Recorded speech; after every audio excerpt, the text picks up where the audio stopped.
गुंडविरोधी पथकाने सुमारे 2.5 वर्षापासून फरार असलेला आरोपी जिल्हा अहिल्यानगर येथून ताब्यात घेतलाय. त्याची हकीकत अशी की पंचवटी पोलीस ठाणे येथे गुन्हा रजिस्टर नंबर 197/2022 IPC कलम 307, 364 वगैरे प्रमाणे गुन्हा दाखल होता. सदर गुन्ह्यामध्ये यापूर्वी 5 आरोपी अटक केलेले आहेत. त्यामधील एक आरोपी मुख्य आरोपी फरार होता.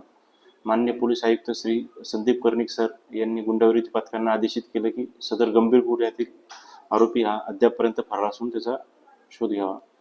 त्यानुसार आम्ही माननीय DCP क्राईम श्री बच्चाव सर व माननीय ACP crime Shri Sandeep Mitke sir यांच्या मार्गदर्शनाखाली सदर आरोपीची माहिती घेतली असता गुंडविरोधी पथकाचे पोलीस अंमलदार राजेश राठोड यांना आरोपी नामे रवींद्र पोपट डोलनर जिल्हा अहिल्यानगर येथे राहुरी तालुक्यात असल्याची माहिती मिळाली.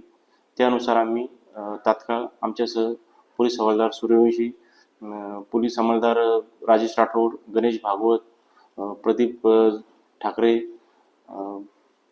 याप्रमाणे अशोक आगाव आणि चव्हाण अशांचे पथक बनवून तात्काळ आम्ही सदर आरोपीस जिल्हा अहिल्यानगर तालुका राहुरी या ठिकाणून रात्री त्याला ताब्यात घेतलं.